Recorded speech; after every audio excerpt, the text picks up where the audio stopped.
مرتے وقت انسان سب کچھ بھول جاتا ہے لیکن ان تین لوگوں کو نہیں بھولتا۔ نبی کریم صلی اللہ علیہ وسلم نے فرمایا، جب انسان کی روح نکل رہی ہوتی ہے تو وہ شخص ان تین لوگوں کو بہت یاد کرتا ہے۔ مرتے وقت انسان سب کچھ بھول جاتا ہے لیکن ان تین لوگوں کو نہیں بھولتا۔ وہ تین لوگ یہ ہیں۔ بسم اللہ الرحمن الرحیم۔ اللہ تعالیٰ نے قرآن مجید میں موت کو اجل سے تعبیر فرمایا۔ اجل کے معنی ہیں کسی چیز کا مقررہ وقت جو کسی قیمت پر نہ ٹلے۔ موت ایک ایسی حقیقت ہے کہ جس سے انکار کسی کے لیے بھی ممکن نہیں ہے۔ ہر ایک جانتا ہے کہ اس کی اس دنیاوی زندگی کا تسلسل ایک دن یقیناً ختم ہو کر رہے گا، اور جب اس کی موت کا وقت آئے گا تو دنیا کی کوئی طاقت اور اعلیٰ سے اعلیٰ سائنسی اسباب و وسائل اس کو موت سے نہ بچا سکیں گے۔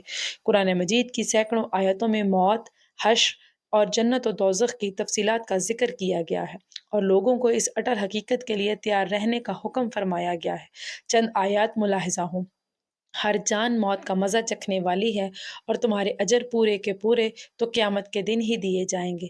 بس جو کوئی دوزخ سے بچا لیا گیا اور جنت میں داخل کیا گیا وہ وقتاً کامیاب ہو گیا، اور دنیا کی زندگی دھوکے کے مال کے سوا کچھ بھی نہیں ہے۔ ایک اور جگہ ارشاد ربانی ہے، اور کوئی شخص یہ نہیں جانتا کہ وہ کل کیا عمل کمائے گا، اور نہ کوئی شخص یہ جانتا ہے کہ وہ کس زمین پر مرے گا۔ بے شک اللہ خوب جاننے والا ہے۔ تم چاہے کہیں بھی ہو، موت تمہیں آ ہی پکڑے گی، اگرچہ تم مضبوط قلعے ہی میں ہو۔ پھر جب ان کا وقت مقرر آ پہنچتا ہے تو وہ نہ ایک گھڑی پیچھے ہو سکتے ہیں اور نہ آگے بڑھ سکتے ہیں۔ اور تم اس مال میں سے جو ہم نے تمہیں عطا کیا ہے اللہ کی راہ میں خرچ کرو، قبل اس کے کہ تم میں سے کسی کو موت آ جائے۔ پھر وہ کہنے لگے، اے میرے رب، تو نے مجھے تھوڑی مدت تک کی مہلت اور کیوں نہ دے دی کہ میں صدقہ و خیرات کر لیتا اور نیکوکاروں میں ہو جاتا۔ اور اللہ ہرگز کسی شخص کو مہلت نہیں دیتا جب اس کی موت کا وقت آ جاتا ہے، اور اللہ ان کاموں سے خوب آگاہ ہے جو تم کرتے ہو۔ یہاں تک کہ جب ان میں سے کسی کو موت آ جائے گی تو وہ کہے گا، اے میرے رب، مجھے دنیا میں واپس بھیج دے تاکہ اس دنیا میں کچھ نیک عمل کر لوں جسے میں چھوڑ آیا ہوں۔ ہرگز نہیں، یہ وہ بات ہے جسے وہ بطور حسرت کہہ رہا ہوگا، اور ان کے آگے اس دن تک ایک پردہ حائل ہے جس دن وہ قبروں سے اٹھائے جائیں گے۔ لیکن اس کے مقابل یہ بھی ایک عجیب حقیقت ہے کہ موت جتنی زیادہ یقینی ہے، اتنی ہی لوگوں میں اس سے غفلت اور عدم توجہی پائی جاتی ہے، حتیٰ کہ مجلسوں میں موت کا ذکر تک ناپسند کیا جاتا ہے۔ یہ غفلت ایمانی تقاضے کے بالکل برخلاف ہے۔ مومن کی شان یہی ہے کہ وہ کثرت سے موت کو یاد کیا کریں اور جہاں تک ممکن ہو آخرت کی تیاری کر لیں۔ ہر وقت فکر مند رہنا چاہیے۔ قرآن مجید کی سینکڑوں آیتوں میں موت، حشر اور جنت و دوزخ کی تفصیلات کا ذکر کیا گیا ہے، اور انبیاء کرام کی بعثت کا اہم ترین مقصد بھی یہی ہے کہ انسان کو اس کے اصلی اور دائمی وطن سے آگاہ کر کے وہاں کی دائمی نعمتوں کا اسے مستحق بنا دیا جائے۔ اس حوالے سے چند احادیث ملاحظہ ہوں۔ حضرت ابو ہریرہ رضی اللہ عنہ سے روایت ہے کہ رسول اللہ صلی اللہ علیہ وسلم نے فرمایا، لذتوں کو ختم کرنے والی چیز یعنی موت کو زیادہ یاد کیا کرو۔ حضرت ابو موسیٰ رضی اللہ عنہ اور حضور نبی کریم صلی اللہ علیہ وسلم سے روایت کرتے ہیں کہ آپ صلی اللہ علیہ وسلم نے فرمایا، جو اللہ تعالیٰ سے ملاقات کو پسند کرتا ہے اللہ تعالیٰ بھی اس سے ملاقات پسند فرماتا ہے، اور جو اللہ تعالیٰ سے ملنا ناپسند کرتا ہے اللہ تعالیٰ بھی اس سے ملنا ناپسند فرماتا ہے۔ یہ حدیث متفق علیہ ہے۔ حضرت ابی بن کعب رضی اللہ عنہ سے روایت ہے کہ جب رات کا تہائی حصہ گزر جاتا تو حضور نبی کریم صلی اللہ علیہ وسلم اٹھ کھڑے ہوتے اور فرماتے، اے لوگو اللہ تعالیٰ کو یاد کرو، اے لوگو اللہ تعالیٰ کو یاد کرو، قیامت کا پہلا نفقہ آ چکا، دوسرا نفقہ اس کے تابع ہوگا۔ موت اپنی ہولناکیوں سمیت آ پہنچی، موت اپنی سختیوں سمیت آ چکی ہے۔ رسول اللہ صلی اللہ علیہ وسلم نے فرمایا، دنیا میں اس طرح رہو جیسے تم ایک راہ چلتے مسافر ہو یا کسی منزل کے راہی۔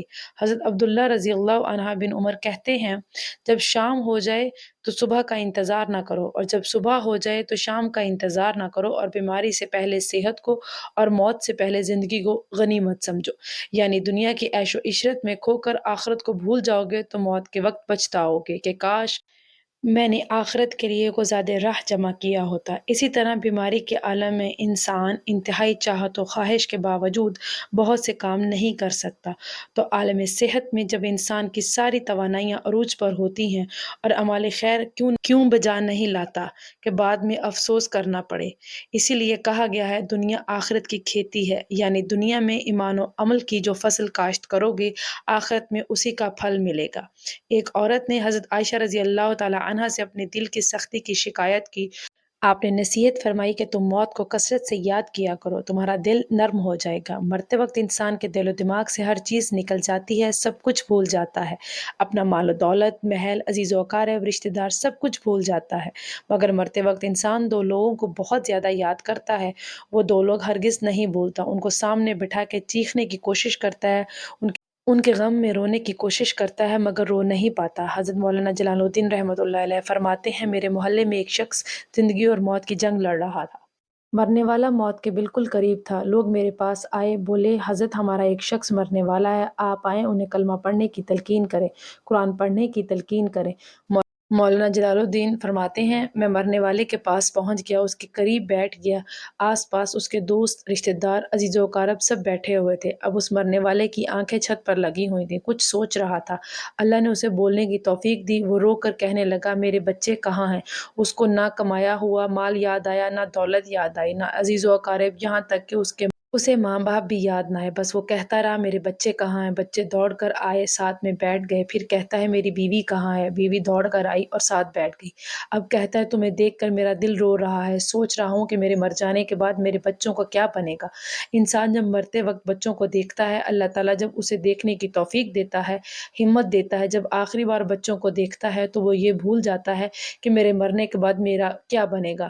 یہ سوچتا ہے کہ میرے مرنے کے بعد میری اولاد کا کیا بنے گا، میرے مرنے کے بعد پتہ نہیں ان بچوں کا میری طرح کوئی خیال رکھے گا بھی یا نہیں۔ اس کی آنکھیں رو رہی ہیں۔ بیوی کو نصیحت کرنے لگا میں تو دنیا چھوڑ کے جا رہا ہوں، مجھ پہ ایک احسان کیجیے گا کہ میرے ان بچوں کو قرآن مجید کی تعلیم لازمی دیجیے گا۔ ان کے منہ سے نکلا اللہ کا نام میری قبر کو روشن کر دے گا، مجھے جہنم کی آگ سے اللہ کے عذاب سے دور کر دے گا۔ ان کو دین کی تعلیم دینا۔ ایک واقعہ ملاحظہ فرمائیں۔ حضرت سیدنا موسیٰ علیہ السلام کا ایک قبرستان سے گزر ہوا۔ آپ علیہ السلام نے دیکھا کہ قبرستان کی ایک قبر کے اندر مردے کو دردناک عذاب دیا جا رہا ہے۔ مردہ عذاب میں مبتلا ہے، اس کی قبر جہنم کے گڑھوں میں سے ایک گڑھا بنی ہوئی ہے۔ مردہ عذاب میں مبتلا ہے، چیخ و پکار کر رہا ہے۔ حضرت سیدنا موسیٰ علیہ السلام آگے چلے گئے۔ کام کرنے کے بعد واپسی جب اسی رستے سے گزر ہوا، آپ نے دیکھا وہی جہنم میں جلنے والا شخص جس کی قبر میں عذاب دیا جا رہا تھا، اب وہ شخص جنت میں ٹہل رہا ہے، اس کی قبر جنت کا باغ بنی ہوئی ہے۔ آپ علیہ السلام نے دونوں ہاتھ اٹھائے، عرض کی میرے مولا تھوڑی دیر پہلے میں یہاں سے گزرا تھا، یہی قبر جہنم کے گڑھوں میں سے گڑھا بنی ہوئی تھی، تھوڑی دیر کے بعد یہ جنت کے باغوں میں سے ایک باغ کیسے بن گئی؟ اللہ نے فرمایا موسیٰ یہ شخص جب مرا تھا، مرنے سے پہلے اپنی بیوی کو حاملہ چھوڑ کے مرا تھا۔ بیوی کا ایک بیٹا پیدا ہوا، بچہ آج چھوٹا کل بڑا، تھوڑا سا بڑا ہوا تو اس کی بیوی نے بچے کو مسجد میں بھیجا۔ معلم صاحب نے بچے کو بسم اللہ الرحمن الرحیم پڑھائی۔ جب اس بچے نے بسم اللہ الرحمن الرحیم پڑھی تو موسیٰ مجھے حیا آئی کہ اس کا بچہ میرا نام لے اور میں اپنے نام لینے والے کے باپ کو جہنم میں ڈالوں، یہ بات میری رحمت گوارا نہیں کرتی۔ اس لیے ہمیں چاہیے کہ اپنے بچوں کو قرآن مجید کی تعلیم دے۔ اگر تم چاہتے ہو کہ تمہاری قبریں روشن ہوں، عذاب تمہارے قریب بالکل نہ آئے، تو اپنے بچوں کو قرآن مجید کی تعلیم دینا۔ حضرت مولانا جلال الدین رحمۃ اللہ علیہ فرماتے ہیں وہ شخص توبہ کرتا کرتا یہ کہتا کہ میرے بچوں کو قرآن کی تعلیم دینا، ایک دم اس کی زبان لڑکھڑانے لگی، اس کا بدن کانپنے لگا، موت کا فرشتہ آ گیا روح نکالنے کے لیے۔ فرماتے ہیں جب انسان کی روح نکلتی ہے تو اس کا منہ کھل جاتا ہے، دونوں ہونٹ ایک دوسرے سے جدا ہو جاتے ہیں، انسان کی روح انسان کے پیروں سے نکلتی ہوئی اوپر کی طرف آتی ہے، جب دل اور پھیپھڑوں تک پہنچتی ہے تو وہ یہ لمحہ ہوتا ہے، یہ وہ وقت ہوتا ہے کہ جب انسان زندگی میں پہلی بار فرشتے اور شیطان کو دیکھتا ہے۔ یہ وہ مرحلہ ہوتا ہے جب انسان کے ایک طرف شیطان اس کے کان میں غلط مشورے ڈالتا ہے اور دوسری طرف اس کی زبان سے اس کے عمل کے مطابق الفاظ نکلنے لگتے ہیں۔